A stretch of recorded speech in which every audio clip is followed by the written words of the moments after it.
সম্মানিত মুসল্লিয়ানে কেরাম, আমরা মুহররমে আছি। আল্লাহ রাব্বুল আলামিন যে মাসগুলোকে হারাম নিষিদ্ধ করেছেন, যুদ্ধ বিগ্রহ, ফিতনা ফাসাদ, মারামারি কাটাকাটি হানাহানি থেকে যে মাসগুলোকে আল্লাহ রাব্বুল আলামিন পুত পবিত্র বানিয়েছেন, আরবের একটা সময় ক্লেশযুক্ত আরব, যে সময়ে মারামারি কাটাকাটি হানাহানি লেগে থাকতো ছোট্ট বিষয় নিয়ে, নির্দিষ্ট এই মাসগুলো আসার আগেই মানুষ তাদের ঝগড়া বিবাদগুলো মিটিয়ে নিত। এই মুবারক মাসের ভিতরে একটা মাস হচ্ছে মুহররম, আরেকটা হচ্ছে রাজব, আরেকটা হচ্ছে যু আল কাদা, আরেকটি মাস হচ্ছে যু আল হজ, জিল হজ।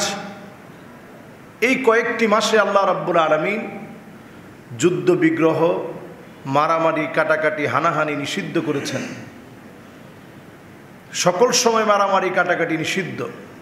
এর মধ্যে এই মাসগুলো আসলে সেই সময় আরবের লোকেরা নিজেদেরকে ঘুটিয়ে ফেলত, অস্ত্রগুলো সব কোষযুক্ত করে ঝগড়া বিবাদ থেকে নিজেদেরকে হেফাজত করার চেষ্টা করত, নিজেদের ক্রোধ আর রাগকে সংবরণ করতে এই মাসগুলোতে। এরকম একটা মুবারক সময়ে আমরা এখন উপনীত হয়েছি। মুহররম মাস, নতুন একটি বৎসর এসেছে। বলেন তো দেখি, আরবি হিজরি সনের 1400 কত চলে এখন? মাশাআল্লাহ। এই যে আপনারা খোঁজ খবরটা রাখছেন, 1446 হিজরি। শুধু যদি আমি আমার কথা বলি, এই মসজিদে যখন আমি জুমা পড়িয়েছিলাম, এই ডায়েরিটা আমার সামনে ছিল। এই ডায়েরিটায় তখন আমি লিখে লিখে আলোচনা করতাম।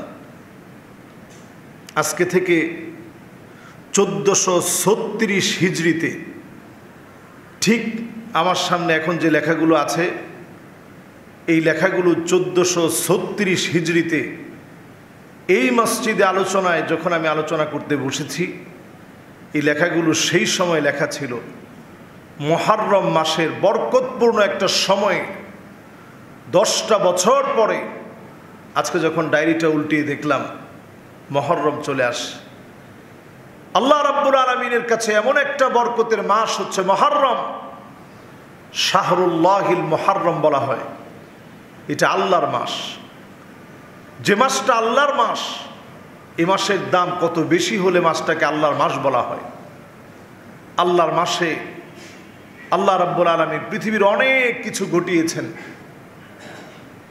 নূহ আলাইহিস সালাতু ওয়াস সালামের নৌকা যদি পাহাড়ের ভিতরে গিয়ে থেমে গিয়েছিল লম্বা প্লাবনের পরে, 10ই মুহররমে আল্লাহ রাব্বুল আলামিন এই প্লাবন থেকে মুক্তি দিয়েছিলেন।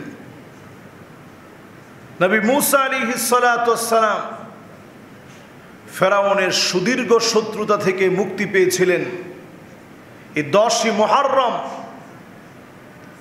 লম্বা ফেরাউনের জুলমের পরে আল্লাহ রাব্বুল আলামিন দলবল সহকারে ফেরাউনকে আল্লাহ তাআলা ডুবিয়ে মেরেছিলেন লোহিত সাগরের ভিতরে। বলেন তো কোথায়? আমরা সারা জীবন মনে করেছি নীল নদে। এখন অনেক আলোচনা শুনতে শুনতে এটা আমরা বুঝি যেটা নীল নদে না, বরং লোহিত সাগরে আল্লাহ রাব্বুল আলামিন ফেরাউন এবং তার দলবলকে আল্লাহ তাআলা ডুবিয়ে মেরেছেন। নবী মূসা আলাইহিস সালাতু ওয়াস সালামকে আল্লাহ তাআলা মুক্তি দিয়েছেন। নবীজি সাল্লাল্লাহু আলাইহি সাল্লাম যখন প্রথম মদিনায় গেলেন, মাররান নবী সাল্লাল্লাহু আলাইহি সাল্লাম বিউনাসিম মিনাল ইয়াহুদ, কিছু ইহুদিদের পাশ দিয়ে নবীজি যাচ্ছিলেন। নবীজি জিজ্ঞাসা করলেন, তাদের হাল হাকিকত জিজ্ঞাসা করলেন, জানার চেষ্টা করলেন। তারা বলল, আমরা রোজা রেখেছি। নবীজি জিজ্ঞাসা করলেন, এটা কি রোজা? কোন কারণে তোমরা রোজা রাখলা? ইহুদিরা উত্তর দিল, এই দিনে আল্লাহ রাব্বুল আলামিন নবী মূসা আলাইহিস সালাতু ওয়াস সালামকে হেফাজত করছে। নূহ আলাইহিস সালাতু ওয়াস সালামের নৌকা গিয়ে থেমে গিয়েছে, তো নবী নূহ আলাইহিস সালাতু ওয়াস সালাম রোজা রাখছে। নবী মূসা আলাইহিস সালাতু ওয়াস সালামও রোজা রেখেছেন। শুকরান লিল্লাহ, আল্লাহকে শুকরিয়া জানানোর জন্যে। এজন্য আমরাও শুকরিয়া আদায়ের জন্য রোজা রাখি। ইহুদিরা যখন এটা বললেন, নবীজি সাল্লাল্লাহু আলাইহি ওয়াসাল্লাম তিনি বললেন, আনা আহাক্কু বিমূসা, আমি মূসা আলাইহিস সালামের দিক থেকে অধিক হকদার। তোমরা যদি তার জন্য খুশি হয়ে রোজা রাখো, আমি অধিক হকদার, আমারও তো রোজা রাখা দরকার। নবীজি সাল্লাল্লাহু আলাইহি সাল্লাম নিজে রোজা রাখলেন, সাহাবাই কেরামদেরকে রোজা রাখতে বললেন। এবং এই রোজা নিয়ে আল্লাহর কাছে নবীজি এতটা আশাবাদী ছিলেন, মান সামা ইয়াউমা আশুরা আহতাসিবু আলা আল্লাহি আন ইউকাফিরা আস-সানাতা আল্লাতী ক্বাবলাহু। নবীজি বলছেন, আমি আল্লাহর কাছে আশাবাদী, আল্লাহর কাছে আমি কামনা করি, আমি আশা রাখি যে এই একটা দিনের রোজা যে রাখবে, আল্লাহ রাব্বুল আলামিন তার আগের একটা বছরের গুনাহ আল্লাহ রাব্বুল আলামিন মাফ করে দিবে। সুবহানাল্লাহ। অত্যন্ত বরকতেরই রোজা। মুহররমে আমরা রোজা রাখবো কয়টা? 2টা রোজা রাখবো। বলেন কয়টা? 2টা। কেন 2টা রোজা রাখবো? নবীজি সাল্লাল্লাহু আলাইহি সাল্লাম আমাদেরকে বুঝিয়ে দিলেন, ইহুদিরা রোজা রেখেছে একটা, ইহুদিদেরকে অনুসরণ করে আমার রোজা নয়, আমার রোজা হবে আগে হয় একদিন বেশি, না হয় পরে একদিন বেশি। 2টা রোজা যদি আপনি রাখেন, ইহুদিদের অনুসরণ অনুকরণ থেকে আপনি বিরত থাকলেন। আমাদের কোনো কাজ ইহুদিদের অনুসরণ অনুকরণ করে করা যাবে না। নবীজি সাল্লাল্লাহু আলাইহি সাল্লাম আমাদেরকে বুঝিয়ে দিলেন, এই মুহররমের সময় রোজা রাখা অত্যন্ত গুরুত্বপূর্ণ। এই মুহররমের ধারাবাহিকতা চলতে চলতে দীর্ঘদিন চলার পর এই পৃথিবীর ইতিহাসের নেককার জনক, এই পৃথিবীর ইতিহাসের কলঙ্কিত অধ্যায় রচিত করেছে ইয়াজিদ। এতটা কলঙ্কিত আর জঘন্য ইতিহাস রচনা করেছে ইয়াজিদ। 61 হিজরিতে মুহররমের 10ই মুহররম রোজ শুক্রবার। আজকে যেমন শুক্রবার, এমন একটা শুক্রবারে নবীজির কলিজার টুকরা হুসাইন রাদিয়াল্লাহু তাআলা আনহু এবং হুসাইন রাদিয়াল্লাহু তাআলা আনহুর সঙ্গে পরিবারের একজন দুজন নয়, 72 জন পরিবারকে, আহলে বাইতকে শহীদ করে দিয়ে ইতিহাসের সবচেয়ে নিকৃষ্ট আর জঘন্য ইতিহাস রচনা করেছে ইতিহাসের ঘৃণ্য ব্যক্তি, যেই ইতিহাস রচনা করে সারা পৃথিবীর মুসলমানদেরকে কাঁদিয়েছে, সেই জঘন্য ইয়াজিদ ইতিহাসের নিকৃষ্ট হয়ে আছে। আজও কোনো মুসলিম, ভালো কোনো ইমানদার ইয়াজিদের প্রশংসা করতে পারে না, ঠিক কিনা বলেন? আমি এই মসজিদে সেই সময় থেকে নিয়ে আজ অবধি কোনো একটা আলোচনায় ইয়াজিদের প্রশংসা করেছি এমনটা আমার কাছে মনে হয় না। আমার আলোচনায় আপনাদের কাছে মনে হয় কিনা আমি জানি না, যে সেই সময় থেকে নিয়ে এই পর্যন্ত ইয়াজিদের কোনো প্রশংসা আমি করেছি এমনটা আপনারা শুনছেন।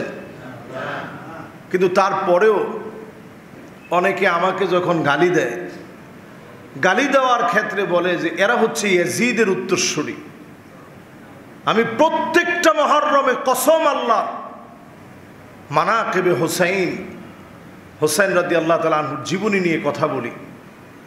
এই জীবনী তো এমন জীবনী যেখান থেকে রাসূল সুঘ্রাণ নিয়েছেন, রায়হানাতুন নবী, আল্লাহর নবী বাহির থেকে এসে কলিজার টুকরা নাতিদেরকে বুকের সাথে মিলিয়ে শরীর থেকে ঘ্রাণ নিয়েছে, সুঘ্রাণ নিয়েছে।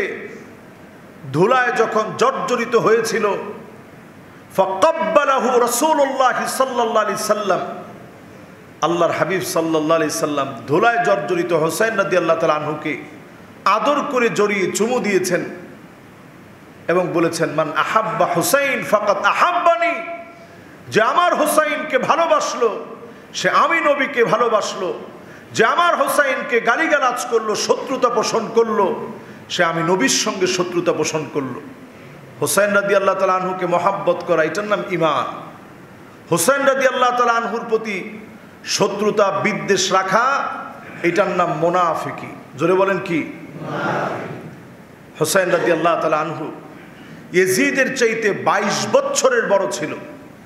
কত বছরের বড়? যেদিন উনি শহীদ হয়েছেন বয়স ছিল 57 বছর। উনি কোনো সিদ্ধান্ত নেওয়ার ক্ষেত্রে যে বয়স উপনীত হয়েছেন পরিপক্ক বয়স ছিল না। সুচিন্তিত মতামতের ভিত্তিতে মানুষকে ইয়াজিদের হাত থেকে রক্ষা করার লক্ষ্যে হাজারো মানুষের ডাকে সাড়া দিতে গিয়ে দুনিয়া থেকে শহীদ হয়ে চলে গেলেন। যারা এই পৃথিবীর রণতুর্যবাদক নেতৃত্ব দেওয়ার জন্য আল্লাহ তাআলা যাদেরকে পাঠান, তারা জালেমের রক্ত চক্ষু ভয় করে না। হুসাইন রাদিয়াল্লাহু তাআলা আনহু যখন শুক্রবারে পৌঁছে যান,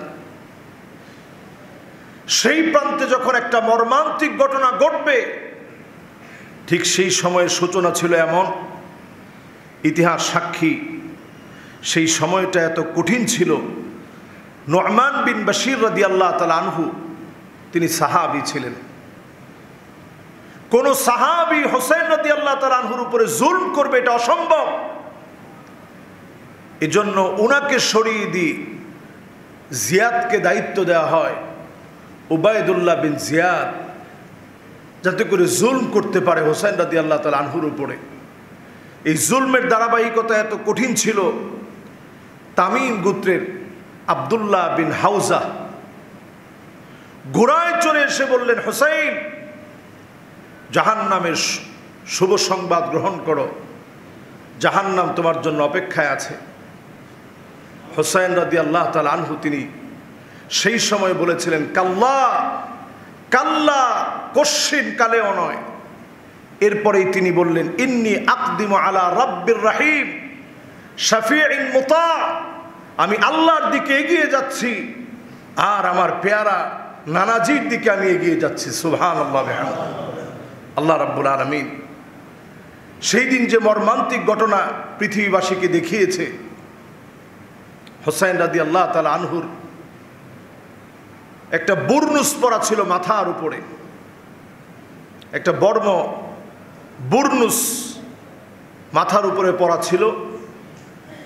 নুসাইর পুত্র মালিক প্রথমেই বুরনুসের মধ্যে আঘাত করে এবং সামান্য এক ঢোক পানি পর্যন্ত পান করতে দেন নাই। হুসাইন রাদিয়াল্লাহু তাআলা আনহু যখন পানির তৃষ্ণায় ছটফট করছিলেন, একের পর এক যখন আহলে বাইত শহীদ হয়ে যাচ্ছিল, ছোট ছোট বাচ্চারা পর্যন্ত যখন শহীদ হয়ে যাচ্ছিল পানি পানি বলে, ইতিহাসের সেই ন্যাক্কারজনক ঘটনায় যতজন জড়িত ছিল আল্লাহ রাব্বুল আলামিন কাউকে ছেড়ে দেন নাই। ইতিহাসের ওই ন্যাক্কারজনক নাম সমূহের ভিতরে নুসাইর পুত্র মালিক এবং তীর নিক্ষেপ করে হুসাইন রাদিয়াল্লাহু তাআলা আনহুকে সেই মুহূর্তে কষ্ট দিয়েছিল সীমা, সেই মুহূর্তে হাতের মধ্যে আঘাত করেছিল জুরআ ইবনু শুরাইক, এবং জুরআ ইবনু শুরাইক এই পাপিষ্ঠ বাম হাতে প্রথম আঘাত করে। হুসাইন রাদিয়াল্লাহু তাআলা আনহু আঘাতের পরে দুর্বল হয়ে গিয়েছিলেন। এরপর মিনান ইবনু আমর বর্ষা দিয়ে আঘাত করেন। এরপর হুসাইন রাদিয়াল্লাহু তাআলা আনহুর নাম ধরে ধরে তারা ডাকতে থাকে। একটা পর্যায়ে হুসাইন রাদিয়াল্লাহু তাআলা আনহুকে যখন জবে করা হয়, এরপরে সীমার এসে মাথাটাকে যখন আঘাত করে মাথাকে যখন আলাদা করে ফেলে, উবাইদুল্লাহ বিন জিয়াদ তার সেনাবাহিনীদেরকে নিয়ে ওই জায়গাটাকে পদদলিত করে দেয়, যাতে করে দেহটা পর্যন্ত নিশ্চিহ্ন হয়ে যায়, পদদলিত করা হয়। সেই সময়ে উবাইদুল্লাহ বিন জিয়াদের নেতৃত্বে হুসাইন রাদিয়াল্লাহু তাআলা আনহুর মুবারক মাথাকে ইয়াজিদের সামনে যখন রাখা হয়, কাঠি দিয়ে পর্যন্ত ঠোঁটের মধ্যে নাকের ভিতরে যখন আঘাত করা হচ্ছিল, একটা মাথা মোবারককে অসম্মান করার জন্যে বারবার যখন আঘাত করা হচ্ছিল, সেখানে একজন সাহাবী ছিলেন আবু বারজা আসলামী রাদিয়াল্লাহু তাআলা আনহু। তিনি তৎক্ষণাৎ বললেন, ইরফা কাদিবাক, তোমরা তোমাদের লাঠিটাকে উঠাও। ফাওয়াল্লাহি ইন্নী রাআইতু রাসূলুল্লাহি সাল্লাল্লাহু আলাইহি সাল্লাম, আমি আমার দুইটা চোখ দিয়ে দেখেছি আল্লাহ নবী সাল্লাল্লাহু আলাইহি সাল্লাম ওনার মোবারক ঠোঁটটাকে দিয়ে ওনার নাতির ঠোঁটের ভিতরে, নাকের ভিতরে, চেহারার ভিতরে কত চুম্বন করেছে, কত আদর করেছে, ভালোবাসায় সিক্ত করেছে। এই বেয়াদবি করো না, ইরফা কাদিবাক, লাঠিটাকে উঠাও, যদি না উঠাও আল্লাহ রাব্বুল আলামিন এখনই তোমাদেরকে শাস্তি দিবে, পাকড়াও করবে। জালেমদেরকে আল্লাহ রাব্বুল আলামিন বেশি দিন টিকতে দেয় নাই। অল্প দিনের ভিতরে ইয়াজিদ সহ তার সমষ্টি যারা সবগুলোকে আল্লাহ তাআলা নিশ্চিহ্ন করেছেন। হোসাইন রাদিয়াল্লাহু তাআলা আনহুকে এখনো আল্লাহ তাআলা আমাদের মুখে মুখে জীবিত করে রেখেছেন, ঠিক কিনা বলেন? এটার নাম একটা আদর্শ। হোসাইন রাদিয়াল্লাহু তাআলা আনহু আমাদের কাছে একটা আদর্শ। এই পৃথিবীতে সত্য আর ন্যায়কে প্রতিষ্ঠা করার লক্ষ্যে কখনো কখনো জীবন দেওয়া লাগে। হোসেন রাদিয়াল্লাহু তাআলা আনহু জীবন দিয়ে প্রমাণ করে গেলেন একজন ইমানদারের জীবন চলে যেতে পারে, জালেমের কাছে কোনোদিন ইমানদার মাথা নত করতে পারে না। এবার আসুন ইয়াজিদের ব্যাপারে পূর্বোক্ত উলামায়ে কেরামের বক্তব্য কি ছিল। ইবনে হাজার আসকালানী আলাইহির রাহমা এই পৃথিবীর শ্রেষ্ঠ সুনামধন্য আলেমদের একজন তিনি। ইবনে হাজার আসকালানী তিনি বলছেন, ওনাকে প্রশ্ন করা হলো ইয়াজিদ সম্পর্কে আপনার মতামত কি? তিনি বললেন, মাকদুহুন ফি আদালাতিহি,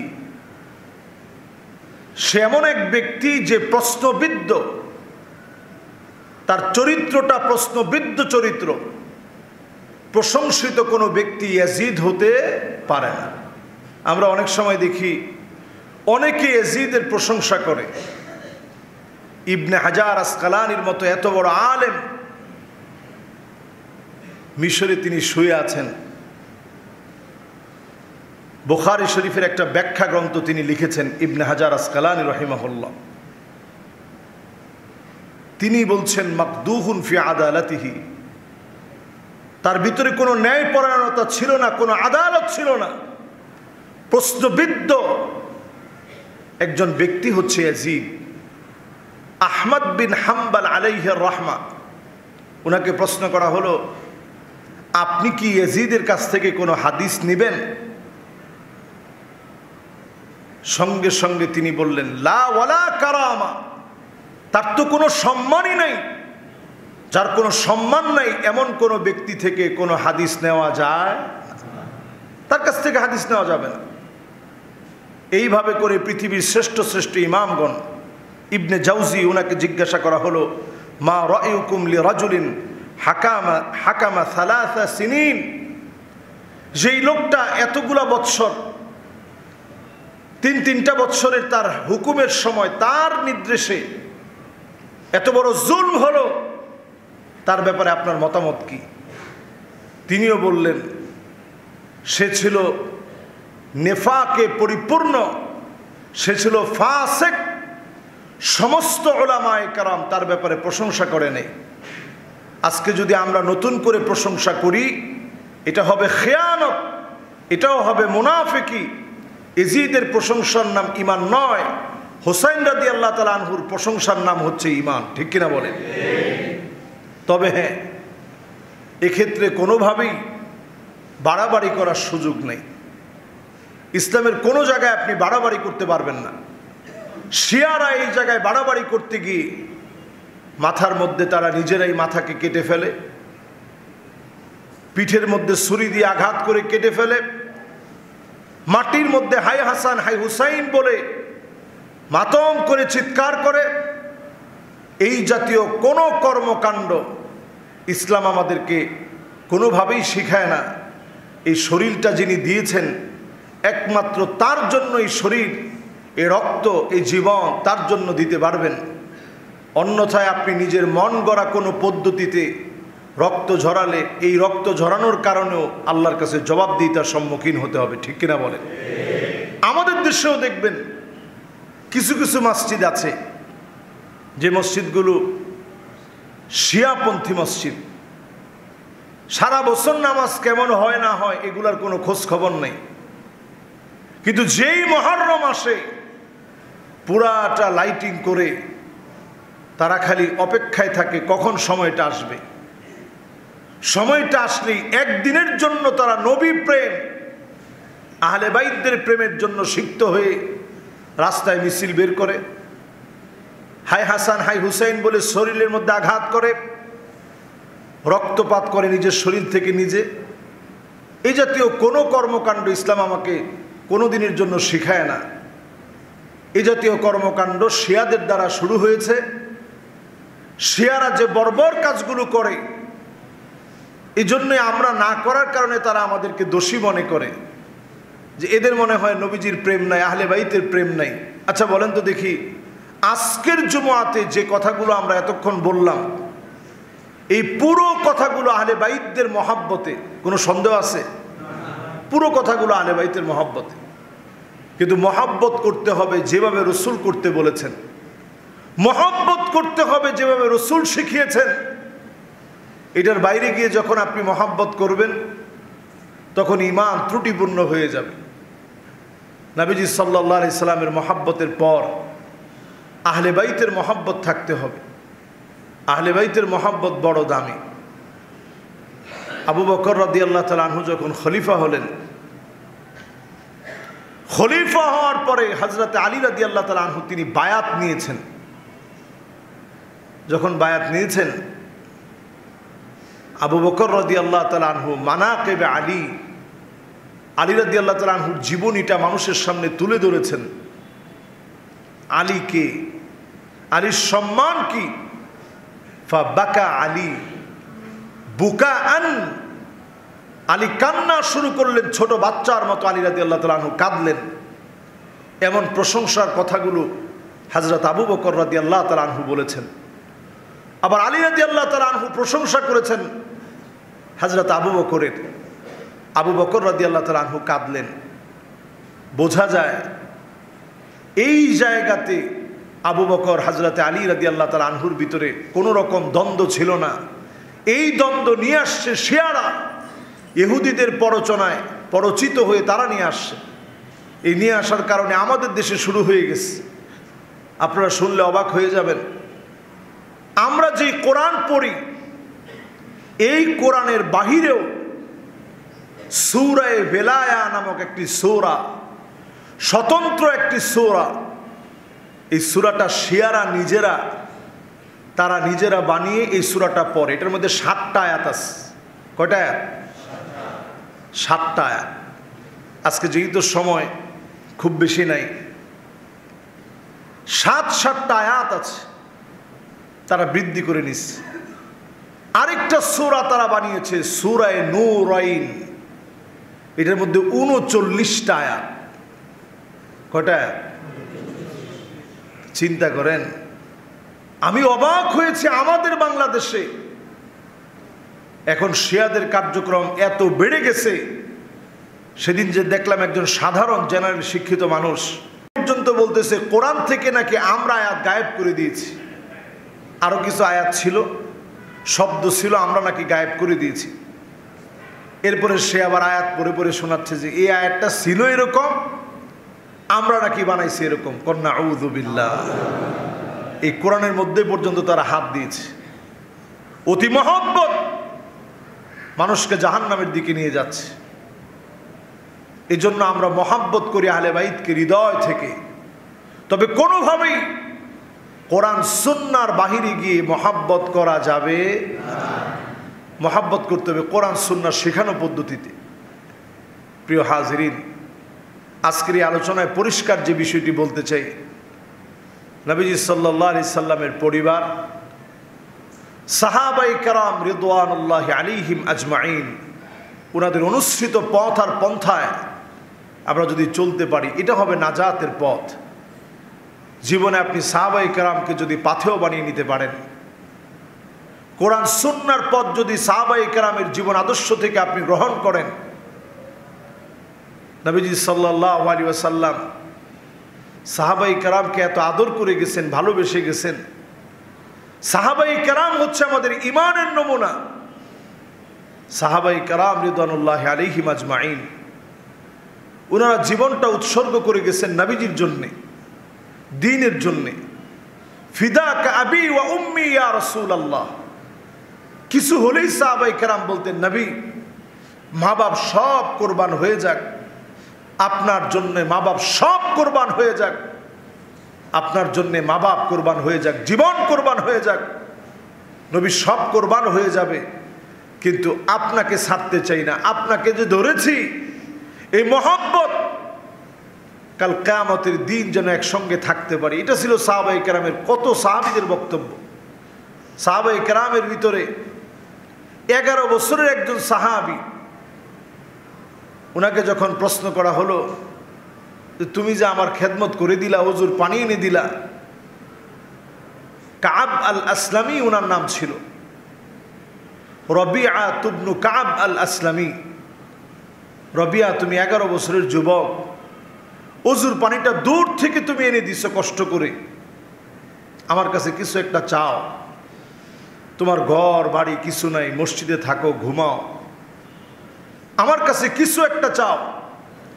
সাহাবী পরিষ্কার বললেন, নবী কিচ্ছু চাই না, মুরাফাকাতুকা ফিল জান্নাহ, আল্লাহর জান্নাতে যেন একসঙ্গে আপনার সাথে থাকতে পারি এমন একটা দোয়া আপনি আল্লাহর কাছে করে দেন। সুবহানাল্লাহ। দেখেন সাহাবায়ে কেরামের চাওয়া পাওয়া কি। 11 বছরের মানুষ নবীজির কাছে বলতেছে কিছু চাই না, আপনার সঙ্গে জান্নাতে একসঙ্গে থাকতে চাই।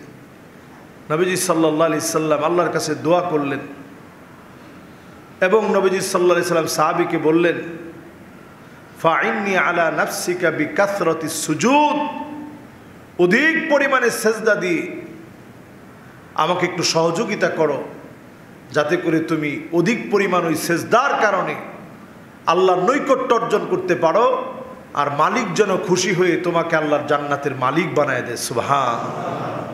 প্রিয় হাজিরিন, যতজন আজকের এই জুমাতে আসছেন, জীবনটা পরিবর্তনের চেষ্টা করেন। দেখেন আজকে সামান্য একটা সফর, 1 মাস হয়তো আপনাদের কাছে আমি থাকবো না, লম্বা একটা সফরে যাব। এই সফরের চিন্তায় আমার রাতে আজকে ঘুম হচ্ছিল না, রাতে তেমন ভালো ঘুমাতে পারিনি। ফজরের নামাজ পড়ে এসে একটু পড়াশোনা করলাম, এরপরে চিন্তা করলাম একটু ঘুমাই, এরপরেও তেমন একটা ঘুম আসে নাই। 1 মাসের একটা সফরে যাব, আর এই জীবন শেষ হয়ে যাবে একদিন। কত লম্বা সফর শুরু হয়ে যাবে, যে সফরের শুরু আছে শেষ নাই, এমন একটা সফর শুরু হয়ে যাবে, যে সফরের পদে পদে আপনাকে জবাবদিহিতার সম্মুখীন হতে হবে, যে সফরের প্রত্যেকটা জায়গায় ডকুমেন্ট থাকবে, আপনার সামনে পেশ করা হবে, যে সফরে আপনার নিজের জবান বন্ধ করে দিয়ে হাতের জবান খুলে দেওয়া হবে, কানের জবান খুলে দেওয়া হবে, চোখের জবান খুলে দেওয়া হবে, আপনার জিহ্বা বন্ধ করে দেওয়া হবে, সব সেদিন আপনার বিরুদ্ধে কথা বলে উঠবে। এমন লম্বা এক সফর শুরু হয়ে যাবে। হায়াত কার কখন কিভাবে শুরু হয় আমরা জানি না, কোন হালতে আমরা মারা যাব জানি না। আল্লাহ তাআলা যাকে ভালোবাসেন তার মৃত্যুটা এমন হয়, আইয়ুয়াফিকাহু বিআমালিন সালিহিন ক্বাবলা মাউতিহি, ভালো কাজ করতে করতে আল্লাহ তাআলা তাকে মৃত্যু দেন, ভালো কাজের মধ্যেই লোকটা মারা যায়। দুনিয়ার সামান্য 1 মাসের সফর আমাদেরকে চিন্তিত করে ফেলে, আর জীবনের এমন সফর যে সফরে একবার গেলে আর ফিরে আসা যায় না। এমন সফরে প্রবেশ করার জন্য তেমন কিছু লাগে না। দুনিয়ার জীবনে আল্লাহকে পেয়ে আল্লাহর জন্য একটু প্রস্তুতি নেওয়া, ইত্তাকিল মাহারিম তাকুন আ'বাদান নাস, সবসময় আল্লাহর ভয় নিজের ভিতরে রাখা, হারাম কাজগুলো বর্জন করে চলা। এই কাজ যদি আপনি করে নিতে পারেন, আপনি আল্লাহর ওলিতে পরিগণিত হবেন। আখিরাতের এই লম্বা ডেস্টিনেশন আপনার জন্য সহজ হবে।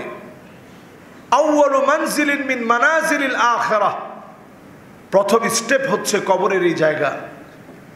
এই কবর যদি আপনার জন্য সহজ হয়ে যায়, পরে সব হিসাব যিনি সহজ করে দিবেন তিনি কে? সম্মানিত মুসল্লিয়ানে কেরাম, নিজের জীবনটাকে পরিবর্তন করেন, জীবনটাকে বদলান। তাকায় দেখেন, সম্পত্তি কাউকে সুখ দিতে পারে না। এক ছাগল কাণ্ডে আপনি একটু হিসাব করেন, ছেলে ছাগল কিনেছে, ছেলের জীবনও শেষ,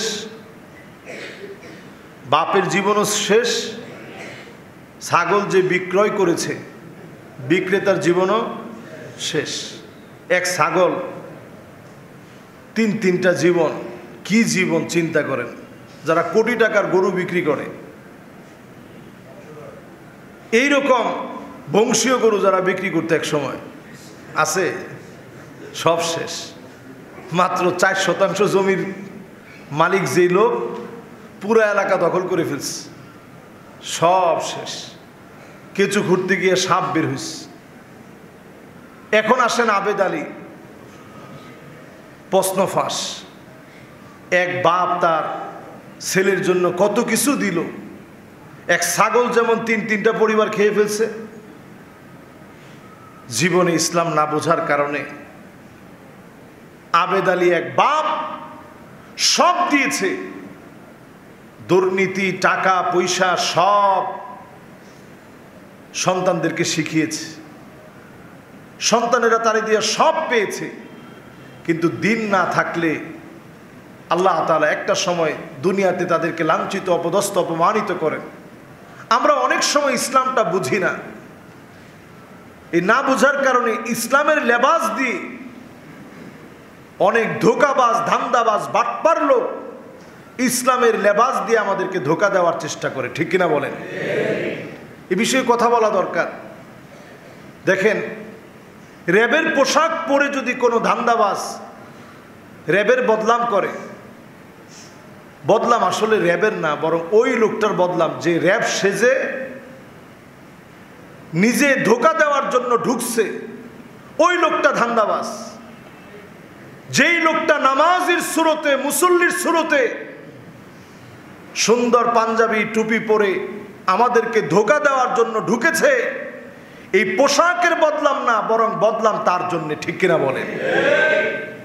আমাদের একটা মহল আছে, যারা দেখবেন সুকৌশলে তার এই ছবিগুলাই শুধু ব্যবহার করতেছে, যে সে গাড়ির ভিতরে নামাজ পড়তেছে, বিমানের ভিতরে নামাজ পড়তেছে, সমুদ্র সৈকতে গেছে সেখানে নামাজ পড়ছে, সব জায়গায় এই ছবিগুলো দেখানো হচ্ছে। তার জীবনের তো আরো অনেক কালো অধ্যায়ের ছবি আছে, ওই ছবিগুলো কেউ দেখায় না।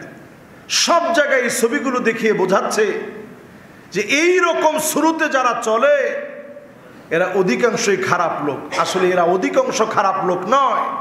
যারা মুসল্লির শুরুতে আসে এরা খারাপ না, কিন্তু যারা মুসল্লি হয়ে জুতা চুরি করতে আসে এরা হচ্ছে খারাপ। ঠিক কিনা বলে? সম্মানিত মুসল্লিয়ানে কেরাম, এই এক আবেদ আলী আমাদেরকে বুঝাই দিয়েছে সমাজের কত বড় বড় জায়গায় আবেদ আলীর মতো লোক বসা আছে, যারা আবেদ আলীদেরকে টেনে উপরে উঠাতে চায়। আবেদ আলীর মতো অসংখ্য লোক বসে আছে সমাজের রন্ধ্রে রন্ধ্রে। আপনি যতটুকুন জুলুম করবেন অনেক সময় আল্লাহ দুনিয়াতে ধরায় দেয়। কিন্তু একটা বিষয় আমরা অনেকেই বুঝি না, আপনি হারাম পথ থেকে যদি ইনকাম করা টাকা, যেটা আবেদ আলীকে জিজ্ঞাসা করলো যে এই প্রশ্ন ফাঁসের টাকা কি করছেন, কইছে সব আল্লাহর রাস্তায় ব্যয় করছে। চিন্তা করেন, আমরা আল্লাহর রাস্তাটাই বুঝি না, যে আল্লাহর রাস্তাটা কোনটা। আপনি যদি বিসমিল্লাহ বলে মদ খান, ঈমান থাকবে? আপনারা ফতোয়া দেন, থাকবে?